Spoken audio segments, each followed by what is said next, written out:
¿Cómo les va? Bienvenidos.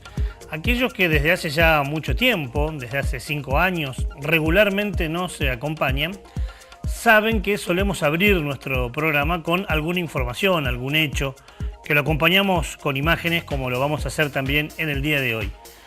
Y una vez más, aunque muchas veces con la producción hablamos y si no nos transformamos en repetitivos, lo que sucede es que la realidad nos da el hecho, ¿no? Y el hecho nos vuelve a invitar, casi obligar, o invitar barra obligar, a hablar del tema fumigaciones en esta apertura, porque una vez más, el despropósito, la codicia, se han hecho presentes, y en este caso en la localidad de San Justo. Si sos también de aquellos oyentes que nos seguís habitualmente, recordarás que hace un tiempo te decíamos que en una escuela de Colonia San Roque, que está ahí en el departamento de San Justo, muchos vecinos, estudiantes, docentes, no docentes, habían abrazado a la escuela. ¿Por qué la habían abrazado? Bueno, porque constantemente repetían fumigaciones en un campo lindero, enfrente a la escuela, lo que hacía que en alguna oportunidad chiquitos y docentes estuvieron con problemas de salud. Después de abrazar a la escuela, de presentar petitorios, de exigir a las autoridades comunales que tomen cartas en el asunto, bueno, hace muy poco, el viernes 27 de julio, volvió a ocurrir lo que se denuncia. Volvieron a fumigar, estamos viendo las imágenes, esto no es un invento, vos estás viendo, mientras nosotros estamos contando esto, qué es lo que sucede en San Justo, y podés ver cómo el mosquito está fumigando a cuánto, a nada, enfrente de la escuela. Bueno, esto generó otra vez indignación en la Escuela República Argentina, que es la escuela rural 6185 de Colonia San Roque, y una vez más, docentes, la directora tuvieron que asistir a las autoridades comunales y municipales del lugar para pedir que se arbitren los medios necesarios para que no le fumiguen frente a la escuela. De hecho, se volvió a repetir y se vuelve a decir aquel fallo de la Corte Suprema de Justicia, el fallo Espidagro, que, ya lo hemos dicho también en más de una oportunidad aquí, la Corte Suprema de Justicia de la provincia de Santa Fe, en ese fallo, siente un precedente y faculta a las autoridades, en este caso comunales o municipales, a que regulen, legislen sobre cuándo fumigar, dónde, a qué distancia del ejido urbano o a cuántos metros de una escuela. Nada de eso se está haciendo, como tampoco se hace la normativa que tienen que llevar a cabo cuando se quiere fumigar en estos lugares, donde el dueño o el arrendatario debe avisar previamente que va a fumigar, donde la comuna debe supervisar con qué equipos técnicos, si hay viento, si no hay viento. Nada de eso se está haciendo, nada. Tampoco se regula cómo será a futuro, y las escuelas están sufriendo, y mucho, pero mucho, este tema. Tanto que ya hay un grupo, ¿no?, de docentes y de militantes ambientales llamados escuelas fumigadas. Y habrá que recordar también, por último, que en la última paritaria que el gobierno de la provincia de Santa Fe firmó con los docentes, en esa paritaria había un protocolo también para escuelas fumigadas. Bueno, nada de eso se cumple, y por eso queríamos abrir nuestro programa de esta manera. De hecho, vamos a estar este viernes futuro, de acá a 5 días vamos a estar en la localidad de San Justo con otras actividades, y seguramente traeremos algún testimonio sobre esta problemática. Así comenzamos nuestro programa, lamentablemente con una denuncia, una más.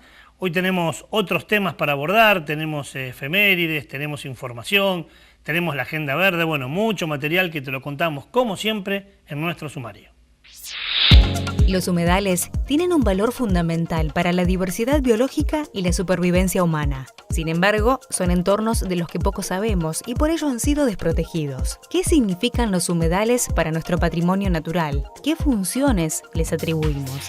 Recordamos el testimonio de Sergio Rinaldi, periodista rosarino que ha investigado sobre los humedales de nuestra provincia, que nos explica la importancia de cuidar estas áreas.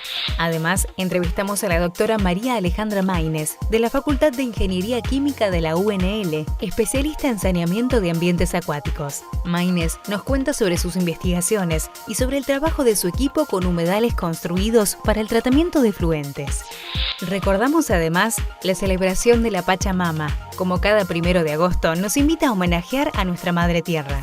Tendremos como siempre las 3 luces del semáforo con las noticias relevantes de la semana. Y en nuestra agenda verde te contamos sobre los eventos más importantes vinculados con la ecología.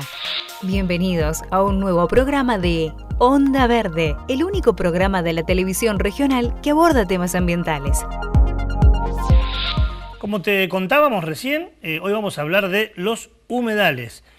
Planteado así, suponemos que mucha gente puede no saber de qué hablamos. En realidad tiene que ver con que es un tema poco hablado, es un tema poco difundido y sin embargo vamos a ver hoy que es por demás de importante para toda la vida, la nuestra y también la de otras especies.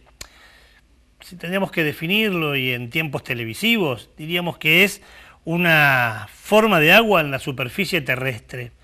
Y de hecho, si seguimos avanzando y caminando, caeremos en algo que sí conocemos todos, que tiene que ver con que las comunidades suelen organizarse, suelen nuclearse frente a espejos de agua, frente a humedales.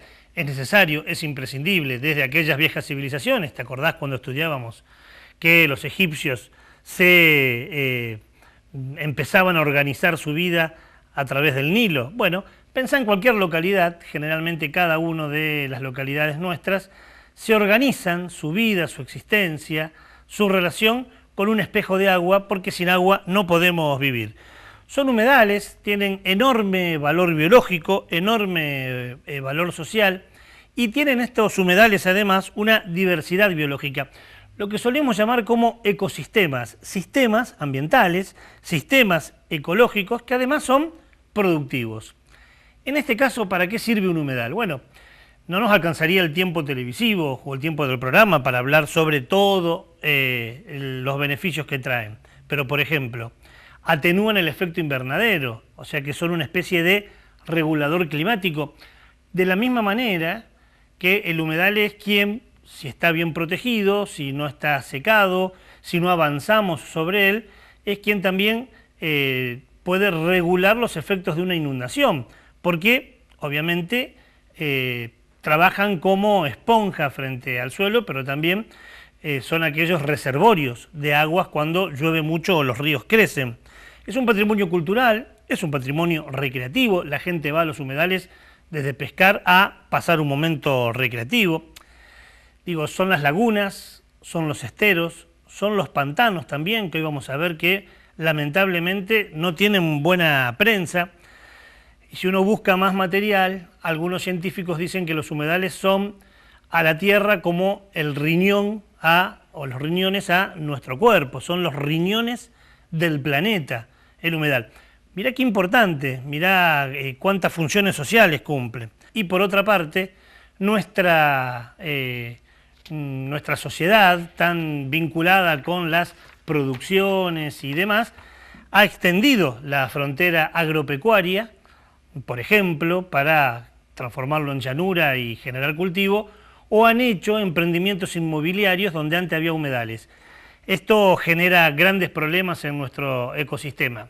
Hace un tiempo atrás hablamos con Sergio Rinaldi. Sergio Rinaldi es periodista, especialista en cuestiones ambientales, y alguno de los temas en que se ha especializado es en el de humedales. Fuimos hasta la ciudad de Rosario y hablamos con Sergio sobre este tema. Sergio, ¿qué es un humedal?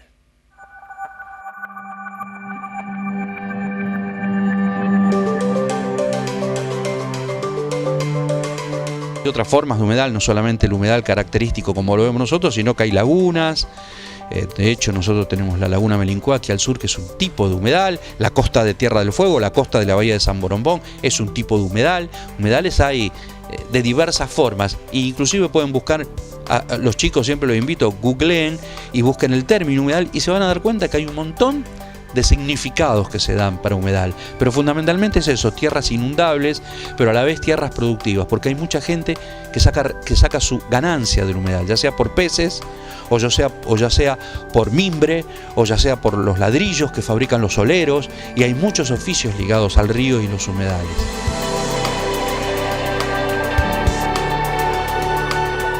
su gran problema es el desprecio que existe por el humedal como ecosistema. El humedal siempre ha sido visto como estorbo. El humedal es un lugar inundable, es un lugar con yuyo. Háganlo desaparecer, deséquenlo, siembren encima de él. Y probablemente mucho haya tenido que ver la cultura en la que estamos metidos, del desprecio que hay también por ese sitio. ¿Por qué? Porque cuando vos te pones a buscar sinónimos de humedal, encontrás que, por ejemplo, un sinónimo de humedal, término que hay que aclarar, estamos tratando también de imponer, porque mucha gente todavía, y con mucha razón, uno habla de humedal y dice, ¿qué humedal? ¿Cómo? ¿De humedad? ¿De dónde viene el término? Bueno, y hay que explicar, ¿no? Pero, por ejemplo, un sinónimo de humedal es pantano. Entonces, ¿qué sucede siempre en el pantano? En el pantano suceden cosas feas. Ya el solo hecho, hasta Hollywood ha maltratado a los humedales, porque Hollywood, cuando tiene que ubicar al asesino que se esconde o a un monstruo que vive en un lugar, ¿dónde vive? En un pantano. Hasta los dibujitos nos han hecho tener una visión errónea de los humedales, porque el famoso ogro verde, que tanto nos gusta a lo mejor con nuestros hijos ir a ver al cine, Shrek, ¿dónde vive? En un pantano. O sea, el monstruo vive en el pantano. O sea, también ha habido una cultura de desprecio hacia ese lugar. Y los muchachos aprovechan, como la sojización ha avanzado por nuestra pampa húmeda, nuestra pampa gringa, y hoy encontramos hojas hasta en Río Negro o hasta lugares impensados de la yunga salteña o el bosque santiagueño, qué mejor que con nuestras vacas, que hoy no tienen lugar por la soja, avancemos hacia el humedal. Y te encontrás con que en el humedal del delta entrerriano tenés endicamientos, tenés arroyos cerrados, arroyos desecados. Sí, total. Es agua con yuyo. En terreno puro y exclusivamente donde hubiese vivido tranquilo el humedal, porque es zona productiva también, los muchachos se cansaron de hacer emprendimientos inmobiliarios. ¿Y qué pasó ahora con las inundaciones y con el río? El agua vino por los lugares que siempre ocupaba y que siempre ocupó, y se llevó a puestos los emprendimientos inmobiliarios. Y vemos las imágenes de la tragedia y la gente dice, la naturaleza nos traicionó, la naturaleza nos castigó. No, ni castigó ni traicionó, volvió por lo suyo, porque eso es un humedal. El río es río con sus ramificaciones a los costados. ¿Qué es el humedal? ¿Qué es el humedal mismo? Es la zona aluvional. Cuando escuchamos hablar de la zona aluvional del Paraná, es eso, el delta del Paraná. No es el tramo grueso que vemos en Rosario o en Santa Fe, y ustedes en Santa Fe lo saben mucho mejor que los rosarinos. Santa Fe es una ciudad construida sobre un humedal, que ha ganado en algunos lugares donde no se tendría que haber construido, ustedes esto lo saben mejor que yo, y de repente a veces el río vuelve por lo suyo, ¿no?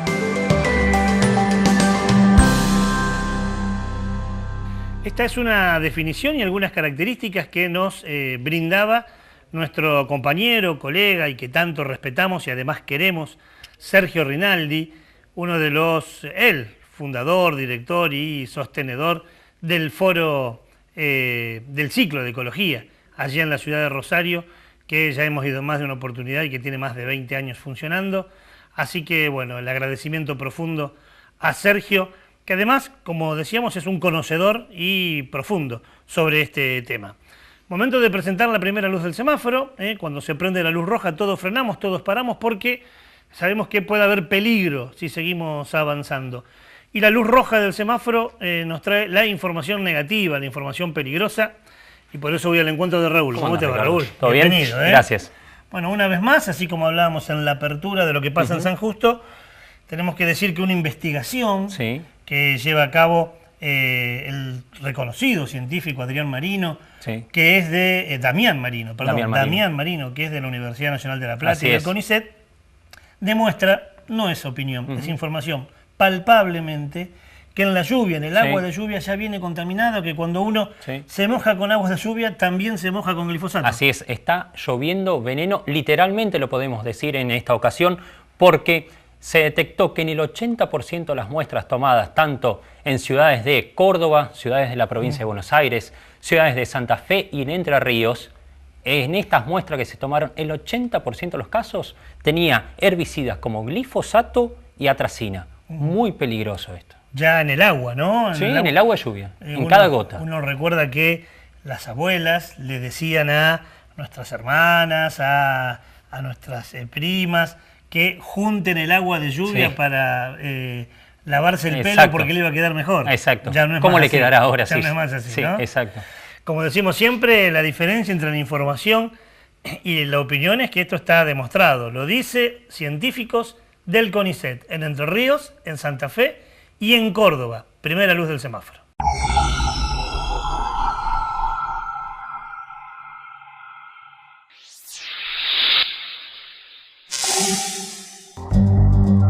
Un estudio fue realizado por científicos del Centro de Investigaciones de Medio Ambiente, CIM, dependiente de la Universidad de La Plata y el CONICET. Develó que las lluvias presentaron recurrentes concentraciones de herbicidas como el glifosato y la azatrina. La carga máxima cuantificada de agrotóxicos en las precipitaciones locales es hasta 20 veces superior a la registrada en países como Estados Unidos. La investigación arrojó que de 112 muestras de lluvia recolectadas, más del 80% dio positivo en glifosato y atracina. También que el elevado grado de concentración en las gotas es consecuencia de un uso mayor de herbicidas en comparación con otras naciones. La presencia de herbicidas en la gota de lluvia ocurre a partir del trayecto que cubre el agua desde que se libera de la nube hasta que alcanza el suelo. En ese camino, el líquido va lavando las partículas con las que se topa como parte de los fenómenos atmosféricos. La zona estudiada involucra gran parte de la región pampeana, donde se concentra el 90% de la soja y entre el 80 y 90% de trigo, maíz, sorgo, cebada y girasol que se producen en el país.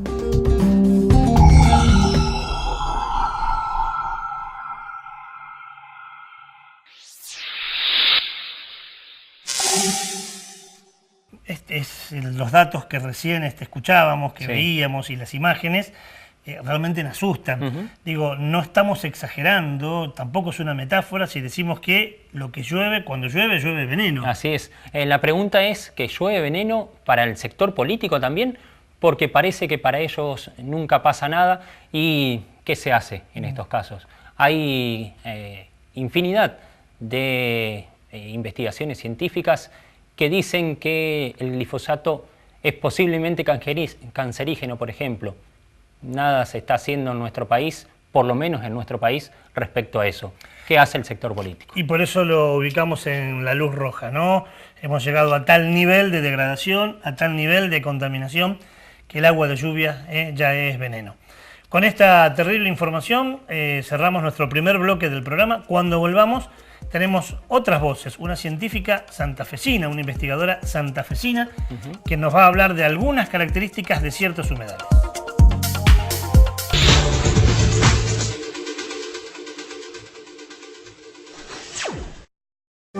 Ya salió el nuevo libro de Ricardo Serrulla, Quijotes, Rebeldes y Soñadores, las valientes resistencias frente al agronegocio, la minería a cielo abierto y el poder económico en la Argentina. Quijotes, Rebeldes y Soñadores. Encontralo en las librerías de Santa Fe o pedilas a quijotesrebeldes@gmail.com.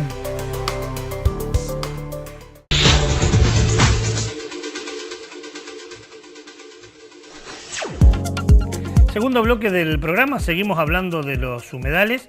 En todo el país hay humedales, en el norte, en el sur, en el este, en el oeste. Argentina y le diría que Sudamérica también son lugares geográficos ricos en humedales. Quizás los más importantes en nuestro país o los más conocidos, me corrijo, no los más importantes, los más conocidos estén en el noreste del país. Y ya hablamos de su importancia, ¿no? Nos dan de comer, porque ahí crece producción con la cual nosotros nos podemos alimentar, regulan las inundaciones y el efecto invernadero, sirven para la recreación. En los humedales hay una gran producción de vida tanto de plantas como de insectos, como de animales que forman parte de nuestro ecosistema, nos proveen alimentos, cumplen una función ambiental, obviamente, pero una función social muy importante.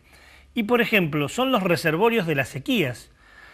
Cuando unimos Santa Fe con Santo Tomé, nos llama mucho la atención ver lo bajo que está el río Salado, ¿no? Ya se puede ver, inclusive, el fondo de lo que en algún momento fue el río.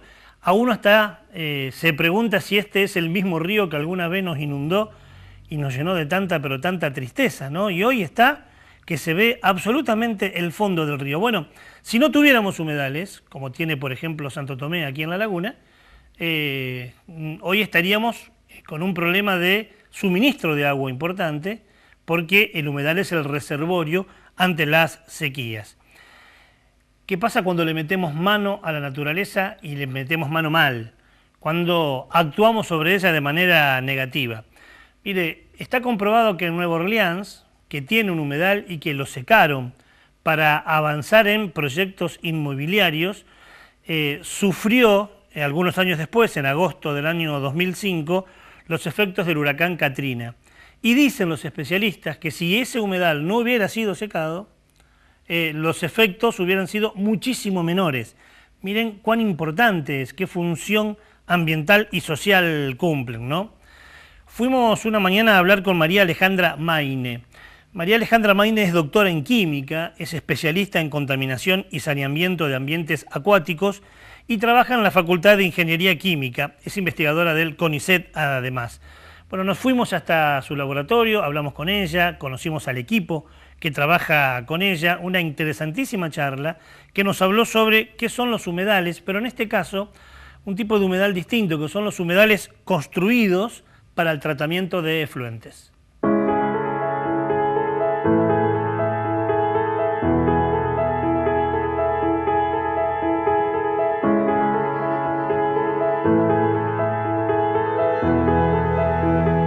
Humedales construidos o wetlands construidos para el tratamiento de efluentes son sistemas donde yo voy a tener un sustrato, voy a tener plantas que pueden ser flotantes, pueden ser arraigadas, sumergidas. Las que más se usan son las arraigadas, que son las que tienen raíces en el sustrato, porque tienen mayor biomasa y son más tolerantes. Humedales construidos hay de distintos tipos. Yo puedo tener tipo lagunas con plantas, puedo tener otros donde yo tengo sustratos que son grava, arena, tesontle o el sustrato piedra volcánica de la zona, y donde tengo plantas arraigadas o enraizadas y que, por ejemplo, todo el efluente cae en forma de lluvia al mismo tiempo sobre el humedal y percola en forma vertical. Esos son humedales de flujo vertical. Otros que tienen el mismo tipo de sistema, pero el flujo es horizontal, o sea, entra por la entrada y va en forma horizontal a la salida. Yo por esos wetlands puedo caminar encima porque no se ve el agua. Esos se usan fundamentalmente para la parte de cloacales. En el mundo, estos humedales comenzaron para el tratamiento de efluentes cloacales de pequeños pueblos, de pequeñas comunas y para el tratamiento de pluviales.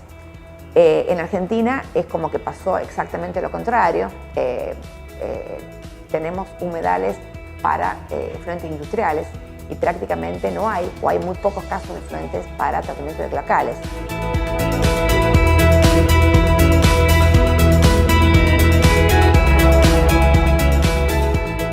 En América ellos siguen trabajando mucho con humedales para cloacales, para pequeños pueblos.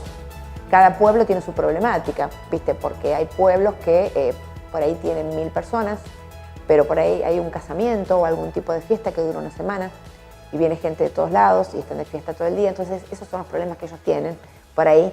O sea, uno realmente es gracioso las cosas que uno por ahí escucha de la parte de Latinoamérica en función de las costumbres y los hábitos que tiene cada zona. Ellos siguen trabajando con humedales naturales de flujo horizontal, mientras que en Europa se trabaja más con los de flujo vertical. Hay un sistema que se llama sistema francés, que en Francia se está usando mucho, obviamente ellos son los que los diseñaron y están tratando en este momento de optimizarlos. Ya lo optimizaron bastante, pero siguen optimizándolos.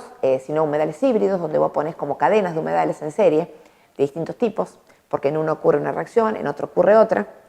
Y ahora hay un tipo de humedales verticales donde tenés distintas condiciones, que son los parcialmente saturados, se los llama, o sea, hay distintas corrientes, distintas tendencias. Como hay otro también, unos españoles con dinamarqueses que están con unos medlands en vez de wetlands, porque les ponen unos cátodos y ánodos de metal para que se produzca una reacción electroquímica, aparte, o sea, se va avanzando bastante en toda la temática.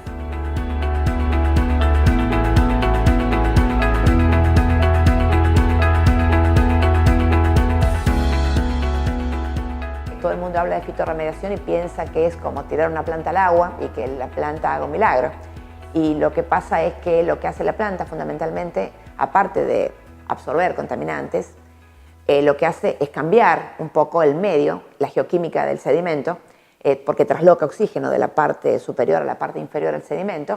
Entonces yo por ahí quiero tener reacciones en condiciones de oxigenación y por ahí quiero que las reacciones sean en condiciones anaeróbicas, o sea, sin oxígeno. La parte microbiológica lo mismo, entonces yo le voy a dar oxígeno o no, o voy a elegir el tipo de welder en función de lo que yo quiero lograr, de las reacciones que yo quiero lograr para que esos contaminantes se eliminen.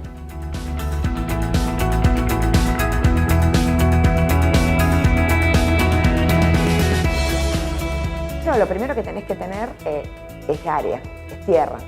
Yo estaba en un congreso y había llevado un dibujo comparando los distintos tipos de humedales, donde teóricamente tenía 4 tipos de humedales y la cantidad de área subía así y el costo subía para abajo, o sea, era inversamente proporcional el costo de mantenimiento y de operación con el área que yo precisaba.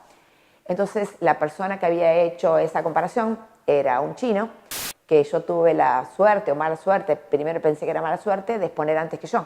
Entonces él mostró la gráfica y dijo que obviamente ellos se quedaban con los humedales que precisaban menos áreas y no tenían problema con los costos de operación y mantenimiento.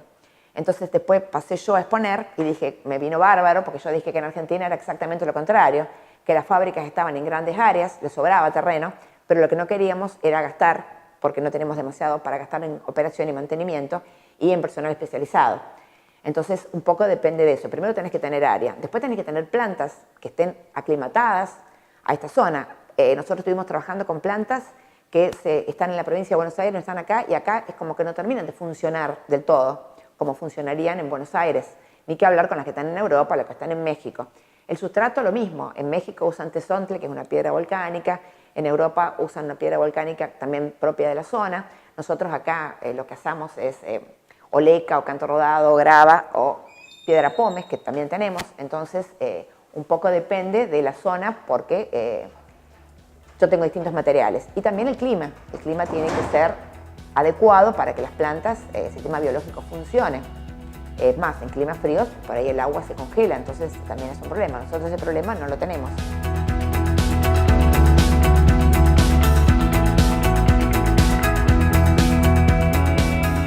Yo creo que el humedal, dentro de las, si bien no es gratis, porque o sea, la gente piensa que es gratis, porque yo traigo plantas de río, pero las plantas hay que traerlas de las lagunas, hay que hacer toda una campaña y traerlas, y hay que hacer toda la construcción del humedal, hay que compactar el terreno, hay que impermeabilizar, hay que conseguir el sustrato, hay que plantar, después es como que funciona como un sistema natural, va funcionando solo y te va mostrando también, es como que te va marcando también si el efluente está bien o está mal, porque si el efluente realmente está mal, las plantas enseguida acusan el golpe, podríamos decir, te está mostrando que no. En el caso de los metales, tenemos la ventaja de que se acumulan en las raíces, entonces a las hojas pasa muy poco. Entonces todo lo que es animales, lo que comen, no tiene metales, entonces no pasa a la cadena alimenticia, lo cual es una ventaja. Y a su vez esas raíces que están en los sustratos se descomponen y el contaminante queda dentro del sistema, que es un sistema de tratamiento de efluentes, que lógicamente es bueno que quede ahí y que no pase al ambiente.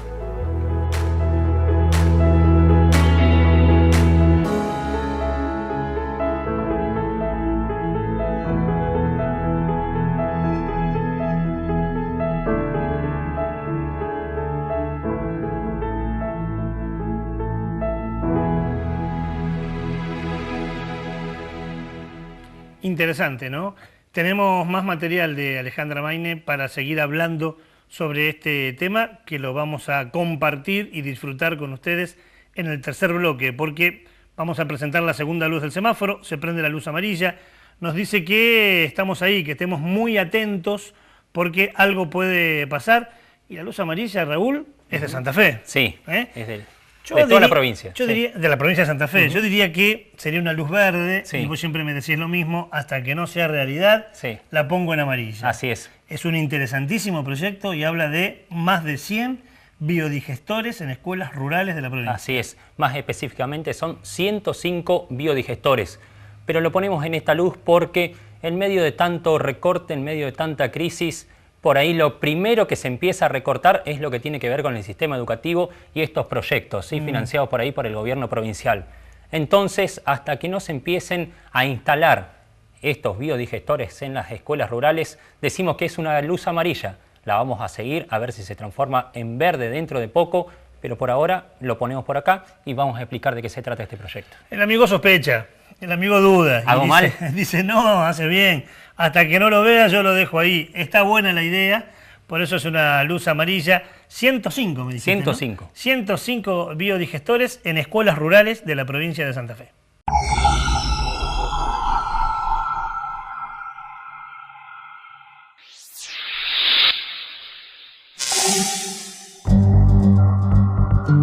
El gobierno de Santa Fe proveerá e instalará 105 biodigestores en escuelas rurales de la provincia. Esta iniciativa es producto de un proyecto conjunto entre el Ministerio de Educación y la Secretaría de Estado de la Energía. Esta acción se da en el marco del proyecto para el mejoramiento de la educación rural. La Secretaría de Estado de la Energía aportará a los ingenieros que controlarán la puesta a punto de los equipos y capacitarán técnicamente a los docentes y estudiantes que los harán funcionar. El Ministerio de Educación acompaña desde lo pedagógico y el proceso logístico. La instalación de los biodigestores permitirá fomentar las energías renovables en el sistema educativo. Además, desarrollará en los estudiantes saberes vinculados a la preservación de los recursos naturales y la aplicación de tecnologías adecuadas para un desarrollo sustentable. En ese contexto, las energías renovables y el uso racional y eficiente de la energía se presentan como un nuevo paradigma de desarrollo.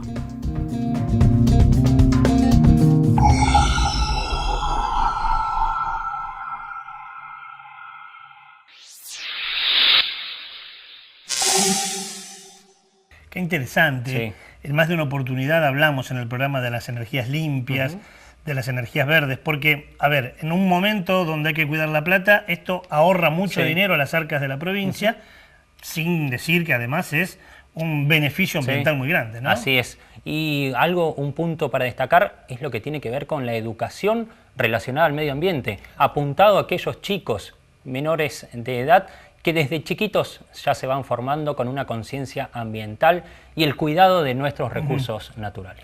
Y habrá que decir que si finalmente este proyecto se convierte en realidad, y ojalá que así fuera, trabaja la Empresa Provincial de la Energía, el Ministerio de Medio Ambiente y el Ministerio de Educación, todos juntos. Todos coordinados. Y eso está muy bueno, así que seguramente, ya lo notamos, lo agendamos con la producción periodística, va a ser parte de, no ya de una luz, sino de todo un programa.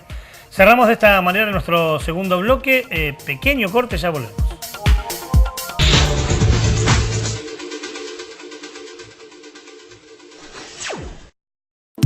Una organización trabajando por todas y cada una de las 40.000 familias municipales de la provincia.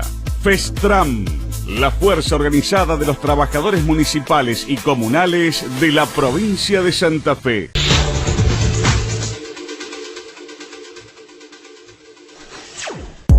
Ramsar es una localidad de Irán y está muy cerca, a orillas le diría, del mar Caspio.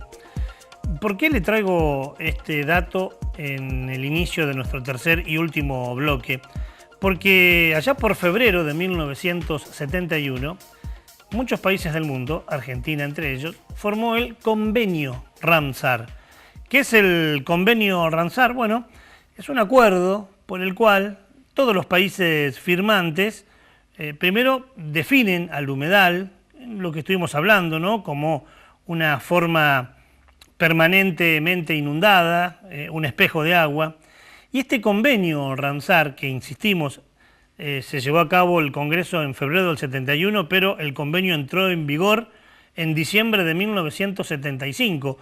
Hubo que negociar mucho, esperar 4 años para que el convenio entre en vigor, pero finalmente este convenio compromete a los países firmantes a conservar los humedales y hacer un uso racional de ellos. Fundamentalmente que el desarrollo urbanístico, productivo, que se genere cerca de los humedales, no afecten su vida, o sea, que sea un desarrollo absolutamente sustentable o sostenible. Esto es importante, tan importante como que, al igual que sucede con los glaciares, nuestro país necesitaría un inventario.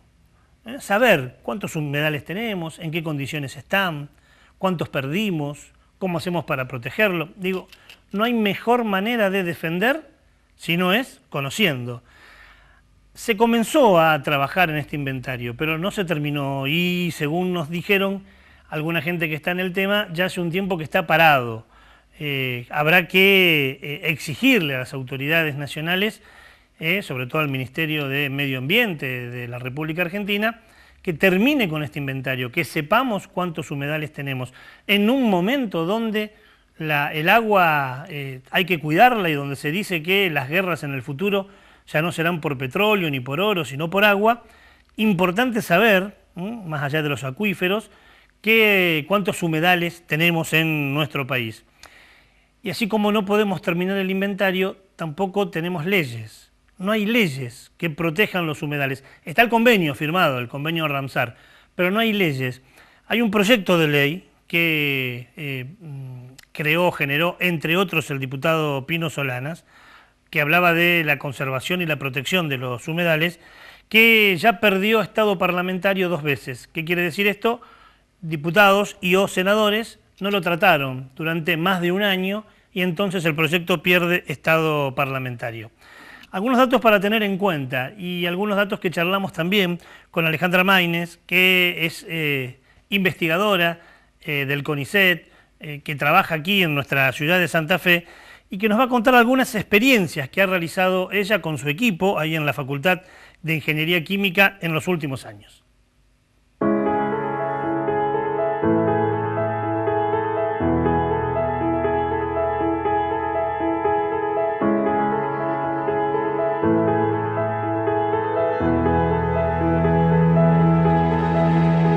Nosotros acá comenzamos con el tratamiento de efluentes de una industria metalúrgica, que era Baco Argentina, en el año 2000, porque el gerente medioambiental internacional quería hacer un humedal para el tratamiento final de sus efluentes, y bueno, era el señor George Buffington, que vino y que contactó con nosotros, que le hacíamos en ese momento algunos análisis químicos a Baco, y que estábamos trabajando en laboratorio con pequeños tachitos de 5 litros, donde teníamos las plantitas y tratábamos de depurar el efluente, y ellos tenían 100.000 litros días, o sea que era una diferencia bastante importante pasar de 5 litros a 100.000 litros, así que se hizo un humedal a escala piloto, se lo estudió durante un año y después se decidió hacer el humedal a gran escala, que está en funcionamiento desde entonces. El grupo estaba conformado por, bueno, Buffington, que era el gerente medioambiental, José María Realini, que era el gerente ambiental de la planta, Mariano Mainardi, que era el ingeniero químico de la planta, y el grupo de la universidad, que era lo que aportaba, digamos, el conocimiento, que era Noemí Suñé, Gabriela Sánchez, Hernán Haddad y yo, que era la directora del grupo. Empezamos a trabajar y la verdad que nos fue muy bien. A mí me invitaron en ese momento, que era el año 2003, a Francia a exponer resultados, porque no había experiencias tratando metales con humedales construidos. Entonces me invitaron en el 2003 a España y en el 2004 a Francia para exponer estos resultados.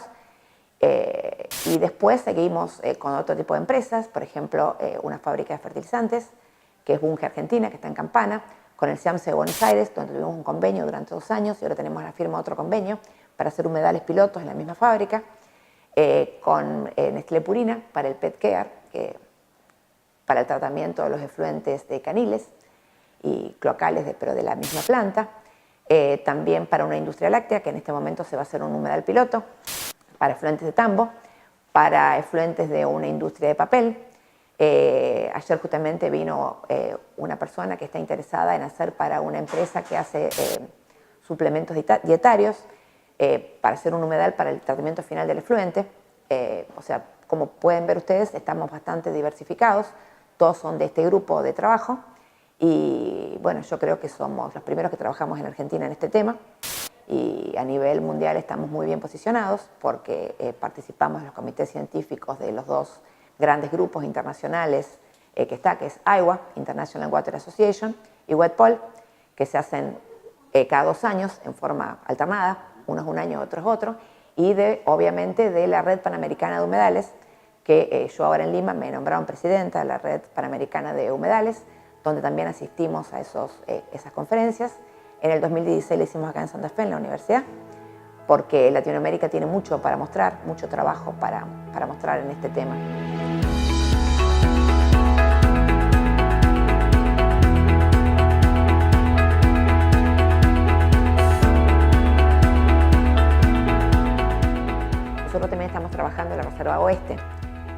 municipalidad se le hizo todo podríamos decir, un análisis base de aguas, sedimentos y plantas. ¿Por qué? Porque si bien todos esos reservorios están actuando para contener un poco la inundación, están actuando también como el reservorio del drenaje de todas las aguas de la ciudad. ¿Por qué? Porque cuando llueve, el agua de lluvia es muy pura, pero ¿qué pasa? Va drenando un montón de terrenos, un montón de techos y se contamina con todo lo que está dando vuelta, con lo que está en el aire.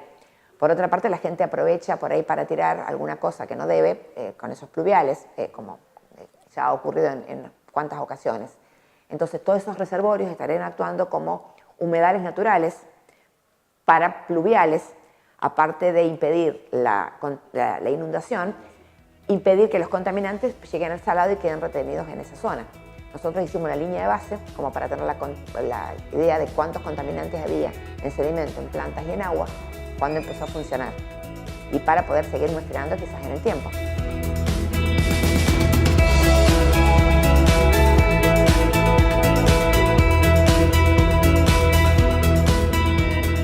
En Argentina, en el sur, hay un caso de una planta de efluentes cloacales y en Cosquín o en Villa Giardino hubo una, pero me parece que no sé si está en funcionamiento en este momento. La idea era, por ejemplo, nosotros más de una vez propusimos, pero al final nunca pudimos concretar, porque a lo mejor es problema nuestro también, hacerlo en la universidad. Un tratamiento de cloacales o un tratamiento, por ejemplo, de aguas grises, que es el agua de las cocinas, o el agua de lavado de manos en los baños. Como todas las universidades de Latinoamérica tienen humedales en sus ciudades universitarias, como un ejemplo, digamos, de convivencia de una tecnología verde para el tratamiento de sus efluentes.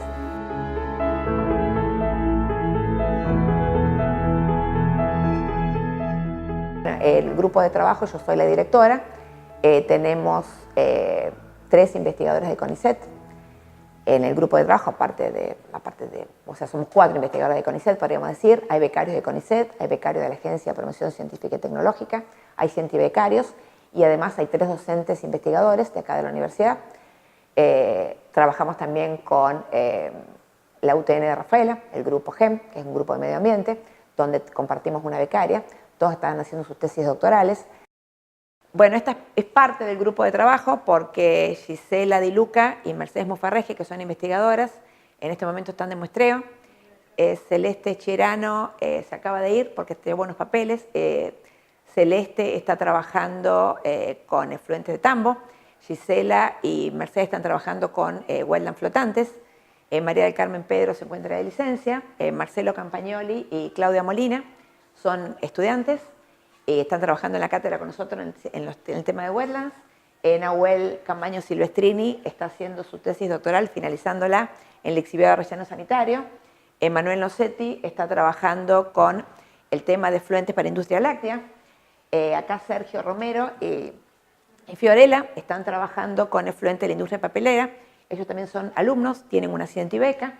Hernán Haddad es investigador de CONICET, está trabajando con humedales naturales, fundamentalmente, aparte de humedales construidos. Él es biólogo, entonces yo soy química, es como que nos compensamos con esa parte. Como también tenemos ingenieros, porque es como que el grupo tiene que ser interdisciplinario, si no, no funciona.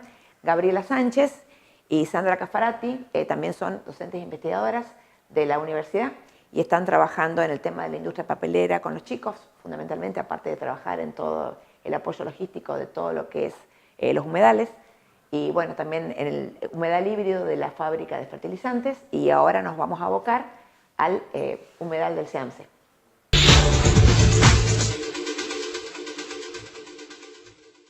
Y en este caso aprendimos un tema nuevo, ¿no? Estos humedales construidos, como también pueden paliar la situación de contaminación que algunas industrias generan en nuestras ciudades. Enorme agradecimiento a Alejandra por abrirnos las puertas de su laboratorio y fundamentalmente por abrirnos las puertas del conocimiento y formar parte también del abanico de entrevistados, de voces, de testimonios, de saberes que necesitamos para hacer Onda Verde. De verdad, muchas gracias a Alejandra y a todo su equipo. Presentamos la tercera luz del semáforo, la luz que todos los domingos Raúl dice no encuentro, hasta que finalmente encuentra una buena noticia, ¿no? La buena noticia. Claro, porque la luz verde del semáforo dice adelante, sí. Dice que avancemos, que caminemos, y nos vamos a Nonogasta, Sí, una a La localidad bellísima de La Rioja, que está inaugurando ¿qué? El primer parque solar fotovoltaico del programa Renovar, un programa interesantísimo que tiene el Ministerio de Energía de la Nación, que ahora te vamos a contar en desarrollo. 130.000 paneles fotovoltaicos que podrán abastecer a algo así como 20.000 hogares. Te lo repetimos, así te queda claro, 130.000 paneles fotovoltaicos. Imagínese el espacio que ocupa eso, y 20.000 hogares van a poder obtener energía gracias a este parque. Qué importante, ¿no? Qué interesante. 20.000 hogares es una ciudad Sí. importante, una ciudad muy grande. Esto está pasando en Nonogasta, en La Rioja, es una buena noticia. Por eso la incluimos en nuestra luz verde del semáforo del día de hoy.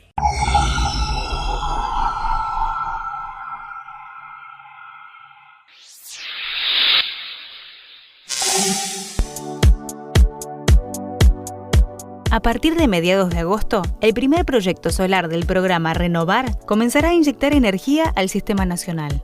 Se trata del Parque Solar Nonogasta, ubicado en la localidad de Chilecito, provincia de La Rioja.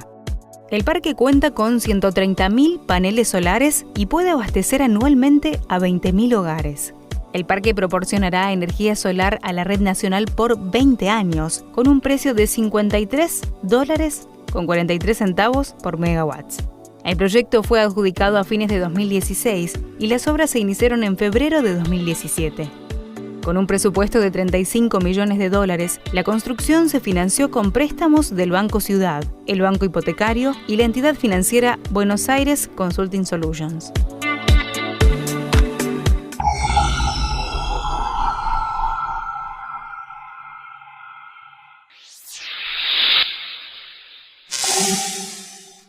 Similar a lo que pasa con los biodigestores Sí. en la luz amarilla.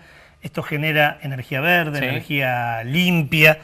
¿Cómo se llamaba el programa, me dijiste? Renovar. Renovar. Así es. Y forma parte de política del Estado Nacional, ¿no? Así es, parte de una política que tiene el gobierno nacional que en distintos puntos del país da resultados como por ejemplo este parque solar fotovoltaico ahora en La Rioja, pero hay otros proyectos también a lo largo y ancho del país. Por ejemplo, un dato más que le doy, desde su lanzamiento en 2016 de este programa hubo 147 propuestas, ¿sí?, que tienen que ver con la energía verde. 41 tienen que ver con energía solar exclusivamente. Muy bueno, muy buena noticia. Nos alegra profundamente esta sección del programa. Y pasamos, como siempre, a continuación a contarte cuáles son los eventos que están en nuestra zona y un poco más allá te la resumimos en nuestra agenda verde. Se realizará el 9 de agosto el tercer encuentro de la Cátedra Abierta Soberanía Alimentaria de Paraná. En esta oportunidad se abordarán contenidos sobre alimentación, prácticas en producción de alimentos y experiencias en escuelas agrotécnicas. El encuentro se realizará a partir de las 17 en la Escuela Rural Alberdi de Paraná. Más información en @somoscasaguader. Continúa el ciclo de Ecología de Rosario, coordinado por el periodista Sergio Rinaldi. El lunes 6 de agosto recibe a Javier Sousa Casadiño, ingeniero agrónomo y docente de la Universidad de Entre Ríos, para hablar sobre soberanía alimentaria y pensar en cuánto conocemos de lo que comemos. Con entrada gratuita, el encuentro comenzará a las 20 en el Centro Cultural Fontana Rosa, Avenida San Martín 1080 de la ciudad de Rosario. Hace pocos días atrás, más precisamente el miércoles, fue 1 de agosto. Y el 1 de agosto recordamos, gracias a la memoria ancestral de nuestros pueblos originarios, el Día de la Pachamama. Más allá de que seguramente cada uno de nosotros, para sacar la enfermedad del cuerpo, se habrá tomado un buen trago de caña con ruda, el Día de la Pachamama, el Día de cuidar la tierra, un día al año para que pensemos cada uno de nosotros cómo hacemos para cuidar la única casa que tenemos para vivir.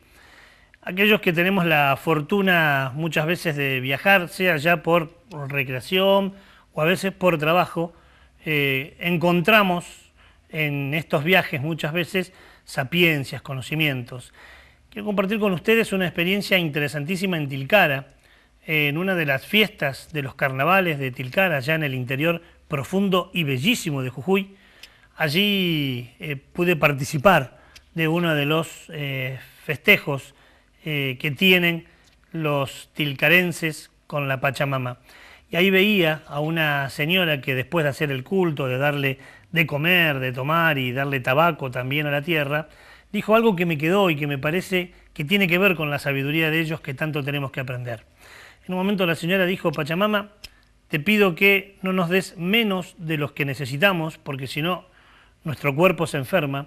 Pero también te pedimos, decía la señora, que no nos des más de lo que necesitamos, porque si no, se nos enferma el alma. En una época planteada y atravesada por el consumismo exorbitante que nos hace vivir como vivimos, cuánta sabiduría en estas palabras, ¿no? No menos para no enfermarnos con el cuerpo, tampoco más porque nos enferma el alma. Cuánto tenemos que aprender de nuestros pueblos originarios, y por eso así hoy queremos también recordar con este video el Día de la Pachamama. Con su permiso vamos a comenzar nuestra señalada, nuestra costumbre, así que vamos a pasar con la chollada, como dicen, ¿no? Y la pacha es, no sé cómo le puedo decir, es donde ella nos da, sobre de ella andamos, sobre de ella nos da los sembrados, nos da de comer, todo eso. Porque si no sería la tierra, ¿qué hacemos? En el aire no. Ella está esperando que le den de comer, que le den de beber. Siempre acá acostumbramos cuando salimos al campo, primerito la coca y el alcohol a la pacha, para que no pase nada. Pasarlo coquita ahí también. Pachamama, Santa Tierra, que me mate, pero que no me pierda entre medio de la tierra.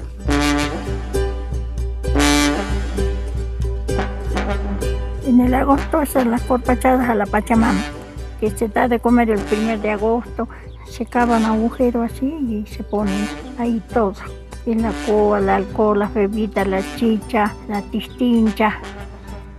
Después ya una vez terminado se cierran y hay que empezar la copleada ahí para pisar a Pachamama. Bueno, que al menos una vez al año pensemos esto, ¿no? ¿Cómo hacemos para cuidar nuestra tierra? ¿Cómo hacemos para cuidar nuestro planeta? ¿Cómo hacemos para cuidar a la que todavía hoy, a pesar de tanta agresión, nos sigue dando el alimento todos los días? Así que el 1 de agosto es el Día de la Pachamama y debiera invitarnos a reflexionar constantemente, como lo quisimos hacer hoy con el tema de los humedales. Vio qué importantes son, ¿no? Cuánta mala prensa tienen. Se la asocia con lo oscuro, con lo terrorífico, con los pantanos, con lugares que no sirven. De hecho, muchos los han secado para extender la frontera agropecuaria, para transformarla en llanura y así cultivar, o para emprendimientos inmobiliarios. Y eso ha traído enormes problemas. Los 60 minutos de hoy, en parte ello estuvo dedicado a que pensemos juntos la necesidad de conservar estos lugares, porque, como decimos siempre, porque aunque sea, pensémoslo de manera egoísta, es el lugar de donde sacamos comida, es el lugar que da vida, es el lugar que mitiga los efectos ambientales, el abundante calor, el abundante frío, es el lugar que si lo mantenemos seguirá funcionando como esponja y como reservorio, y no solo nos puede dar agua potable, sino que mitigaría y mucho los efectos de la inundación. En una zona como la nuestra, atravesados por penurias muy fuertes después de la inundación, debiéramos aprender mucho y conservar, por ejemplo, estos lugares. Pero son lugares también para la recreación, son lugares también para el turismo. Tenemos que revertir esa mala prensa que tiene el humedal y empezar a verlos como necesarios para nuestra vida, para nuestra existencia. Y qué importante la entrevista que la producción hizo con Alejandra, ¿no? Qué importante porque una vez más acudimos a la ciencia, al saber científico, no a la opinión, a la información concreta, dura, pero necesaria, indispensable, para saber cómo hacemos para vivir mejor, cómo mitigar esto que el hombre a veces con emprendimientos industriales contamina. ¿Cómo hacemos? Bueno, humedales construidos en estos casos para poder mitigar y paliar los efectos de contaminación. Una preocupación que debe transformarse en ocupación. Ocuparnos, como decimos siempre, como nos preocupamos y nos ocupamos por el exceso de basura, por el derroche de energía, por la contaminación ambiental, por lo que fuera. Preocuparnos por lo que decía la integrante del pueblo originario cuando recordábamos la Pachamama, porque la única manera de seguir viviendo es cuidando la única casa que tenemos para vivir. Con esta idea, como siempre, nos vamos, nos despedimos, pequeño paréntesis, 7 días, en una semana. Si a usted le parece bien, le invitamos a que se suba a la Onda Verde para seguir pensando juntos. Gracias por todo, hasta la semana que viene.